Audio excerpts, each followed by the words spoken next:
Hello, art historians. So welcome to our first flipped lecture where we're going to start creating the context behind our first unit on prehistoric art. So the entire purpose of this lecture is to kind of start setting up the spice. All right, so we're actually working backwards with Ida right now. So we're looking at, okay, these are the things that we know were going on in the context. So how does what we know about the context influence the way that the art looks and the way that it is made and where it is made? So that's where we're going to start from here.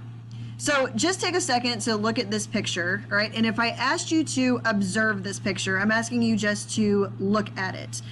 You obviously don't know the context behind it. You don't really know exactly what was going on. But just from observing it, you can probably make some inferences, all right? And inferences are conclusions that you come to just based on what you are seeing or hearing. So if you look at this, you might infer that Gretchen was having a bad day because she has tears in her eyes, or maybe she really loves animals because she is crying because she's so happy she gets to hold it, or you may be inferring that Gretchen is very sweet, or she's not, or that she really wanted to see this little duckling. She did, and in fact she's upset because we kept trying to take it away from her. She was loving it too much, actually. Like we had to make sure that she didn't actually kill this little duckling, all right? So just from observation, all right, we can observe certain things about what was going on and then kind of draw inferences from that, all right? So for this very first unit, we need to look at two very important terms, and those are anthropology and archaeology. So anthropology is the study of humans, basically from the past to the present. And we do this in a variety of different ways, looking at biology, sociology, psychology.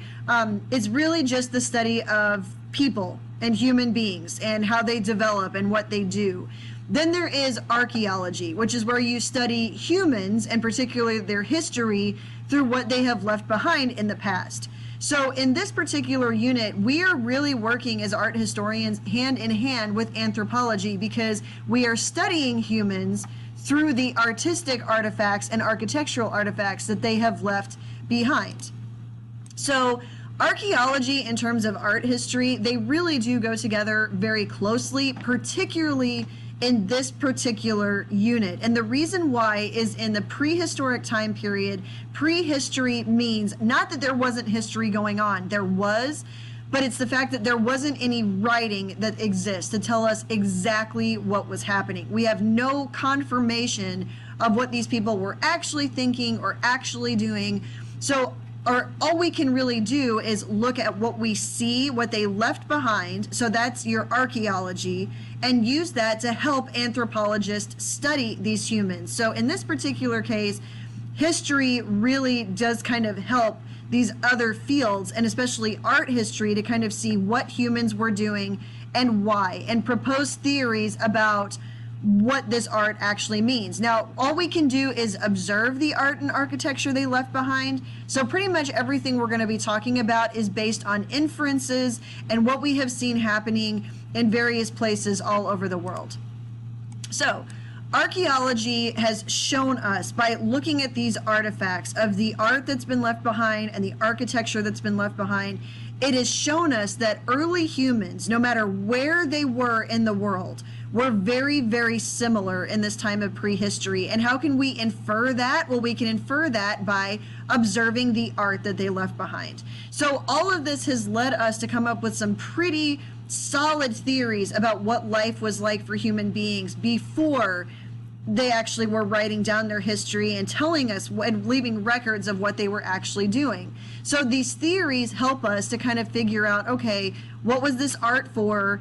What was its purpose? Who was it made for? Who was it made by? And we do that by observing what they left behind, which is archaeology, and figuring out what human life was like based on what they left us, which is anthropology. So all of these A's, art history, archaeology, and anthropology, you kind of all go together. You kind of get to become Indiana Jones right off the bat in this very first unit.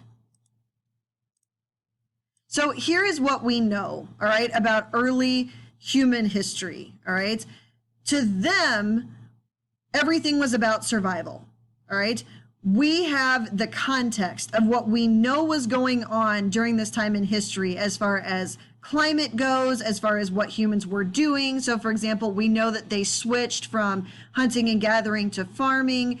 And because of that, we can infer that since they had this type of lifestyle, that's going to influence their practices, it's going to influence their belief systems, so their religious systems, all of these things. We don't have any actual proof of what the function of these works of art were for, but we can kind of infer that based on what we know about the context at the time and by observing these works of art.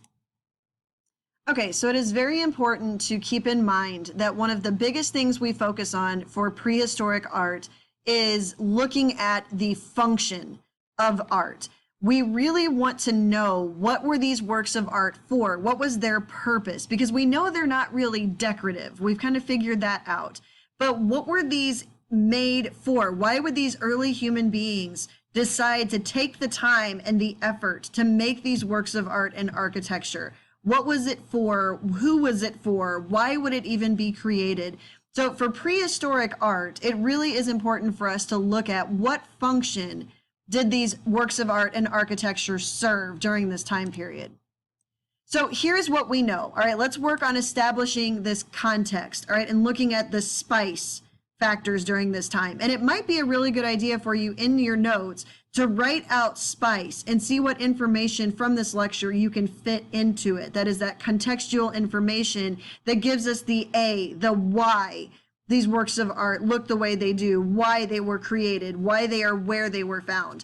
So in terms of prehistory, what's pretty incredible about this is 95% of any time humans have existed was before humans could write. Only 5% of history has been since humans settled in civilizations and were able to actually settle down and write and farm. That is a massive amount of history, but it generally gets left out because people don't consider it important history since we don't know for sure, since they didn't leave writing. What we do know is there are some distinct time periods in prehistoric art that show that there were some major influences and some major events going on that impacted the way the art is going to look. So first we have Paleolithic, which is the old Stone Age. Then we're going to have Mesolithic, which is in the middle, which we don't really talk about much. And then there is Neolithic, which is the new Stone Age, where we start using tools, we just use them in different ways. And that's primarily because in the Neolithic time, we decide to start farming. And what is pretty incredible about this is even though we weren't writing yet, human beings were creating art long before they could write. And there were some serious reasons as to why they would do that. About people during this time, all right? Number one, we know that people during this time were nomadic. That is an extremely important part in Paleolithic art, that humans were hunter-gatherers. They did not stay in one place very long. They followed where the food went, and that took them all over the world as we moved out of Africa. The very first oldest works of human art are found in Africa, which helps to tell us, okay, well, then that's probably where human existence started. As people moved out of Africa because of climate change. So you've got a couple things that happen, that you enter this ice age. And when the ice age happens, all of a sudden the water gets pulled into these glaciers and into these ice structures. And as it goes into the ice, the water levels go down. So that means that as the water turns into ice, there's more land available, and there's these land bridges available that don't exist anymore because of climate change. And people were able to cross these land bridges and spread out all over the world. But the crazy part is, no matter where they settled, they were able to still have similarities in what they created in terms of art and how they created their art. Now, there will be some differences based on what's available. So, for example, in the Americas, a lot of the art is made out of animal bone and animal skin and terracotta clay, whereas on the other side of the world, you're going to see different materials be used based on what they had available. So these migrations, all right, as people migrate out of Africa and migrate across the world, we're going to see that what the artworks are made of, so the form of them, are going to be shaped by what they had available in their environments. But what is kind of crazy is that the content no matter where they were in the world, strongly revolves during the Paleolithic period around animals. There are some scary commonalities of things that we have seen in the Americas and things we have seen in Australia and in Europe of people who never would have met each other, who still focus their art very heavily on the importance of animals, who were their basis for survival. So what we're going to see is that no matter where humans migrated to, we see some scary similarities happening in terms of what their art looked like, even if not necessarily what it was made of. And that definitely shows us that their focus was on survival, no matter where they were.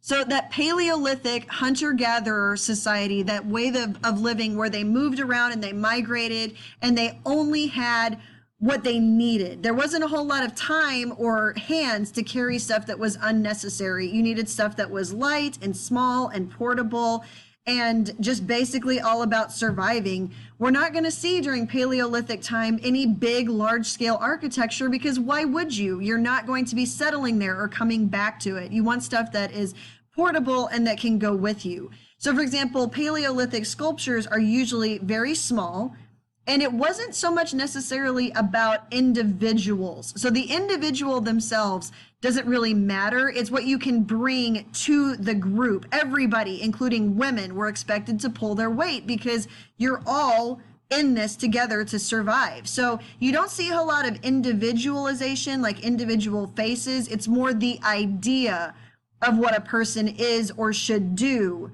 that is represented in their art. So what common things do we see in Paleolithic art all over the world? Well, when it's Paleolithic, so before we start farming, Paleolithic is about being hunter-gatherers. The major content focus is almost always animals because you need them to survive. They are what is keeping you alive. Humans are usually not very important.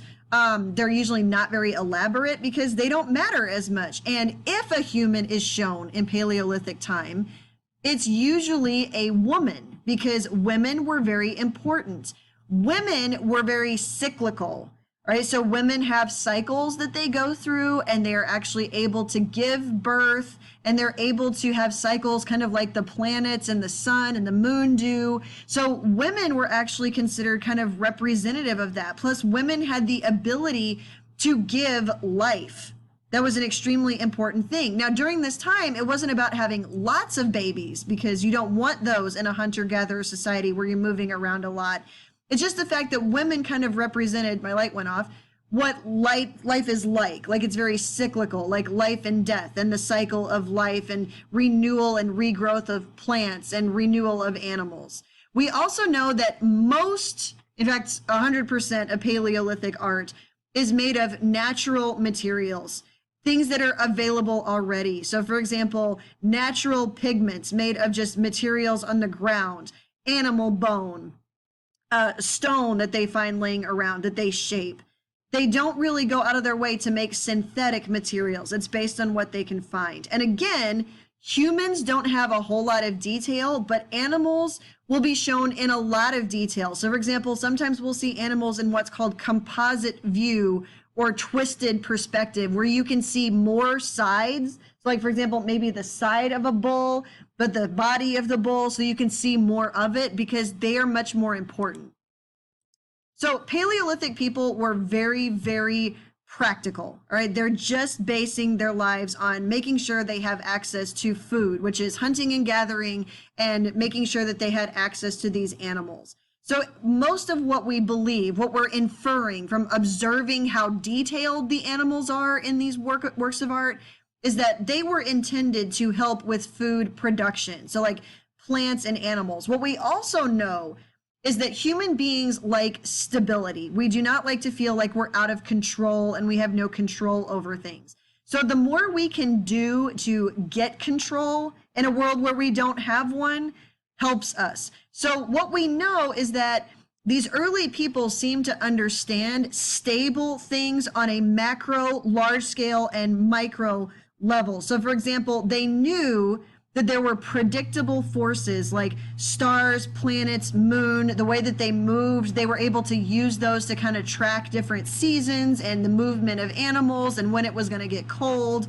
But they also knew that there were microcosmic forces. So for example, if you had a really tough material like here on Earth, like jade or gray rock, that the more important something is and it's made out of harder material, then the more difficult it was to make. So it shows its importance. So experience like trying to get some stable control by understanding these things. So again, Paleolithic art was really all about survival, making sure that species were continuing, especially animals, and that food was available. They need to know what is constant and predictable. So with females, you'll often see like their exaggerated features, like their reproductive organs, because women are cyclical. So this was a way to kind of keep track of cycles and the fact that everything moves in a pattern. Now, early people we know believed in something called animism, all right? And animism is the earliest known religious practice, and it's a basic belief that everything is animated. So these early people kind of assumed that everything was like them, that it had this spirit within them and feelings within them. And they believed that every inanimate object, including plants and trees and even animals, which aren't inanimate, but you get it, all had a spirit that could be communicated with and controlled.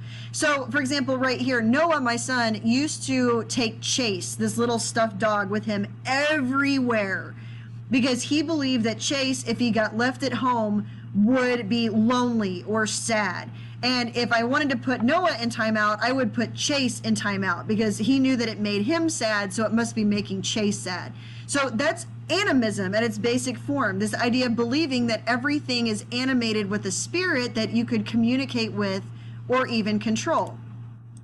So what we see in these early artworks is something called shamanism, which kind of relates to that animism idea, that there were shamans who had the ability in these cultures to communicate with these different spirits, especially animal spirits and the powers of nature, so that you could in some way kind of control what these animals were doing. So kind of getting in connection with the spirit world. So for example, if you painted a lot of these animals, maybe that meant that the more you paint them, the more there will be. Maybe they will appear and you could connect with those spirits. Or if you painted them, maybe they would come to you. Or if you created it, maybe it put you in contact with that animal spirit. Or if you showed a ritual of humans killing a particular animal, then maybe that meant that they would have control over this. Or maybe if you wore the skull of a particular animal, then you could become one with it and communicate with it.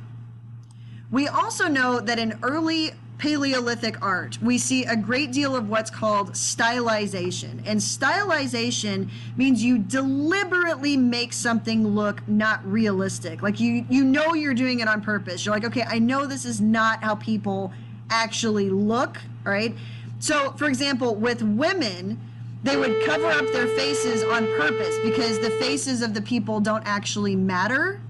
But what is important is the function of the woman. So to emphasize that, obviously the reproductive organs are overemphasized and stylized to show that that was the important part of the meaning. Okay, so I think it's very important to at least take a moment to point out that with Paleolithic societies, there really is this major emphasis on females. And I really can't point this out enough because really from this point on in history, that is going to go away. Like there is no point in history where females were more revered and honored than they were before we switched to farming. Because again, women had this ability to give and bring life. And just like the universe and the stars went through cycles and movements, women also had cycles that were very predictable and kind of aligned and in tune with the planet. So again, it wasn't so much about in a nomadic society that you wanted to have lots of babies. It was the fact that because of their ability to reproduce, they too were cyclical and predictable, even though, you know, today it's like women are very unpredictable. No, they were actually much more predictable and much more stable. And therefore we see all over the world in all different cultures no matter where in Paleolithic cultures, we see females are of importance, and usually with exaggerated features that today would not be considered as beautiful. But back then, because they had to do with reproduction and their ability to reproduce, made them very honored and revered. So this entire lecture was the context of the Paleolithic era, which is in prehistory, there are two parts. There's Paleolithic and Neolithic that we are going to look at. And again, even though we don't have writing, we can use the context that we know to kind of evaluate and think about what were these works of art for, what were they made of. Sorry, had somebody come to the door. The biggest point I was trying to make, sorry, as I got cut off, was that we don't know 100% what was going on in the heads of these people who created these works of art, but because we know the context in which they were created in, we can kind of start to infer what their meaning was or what they were for. And in turn, the artwork that they left behind and architecture can help us infer what their lifestyle was like. So for example, with a big emphasis on females and animals. So a big change is going to happen in prehistoric art once we shift to farming, because when we move to farming, we become more settled and we start becoming more in charge of our own destiny as we grow our own food. Humans are going to become more important. Architecture is going to develop and become more large scale, but that we will look at a later time.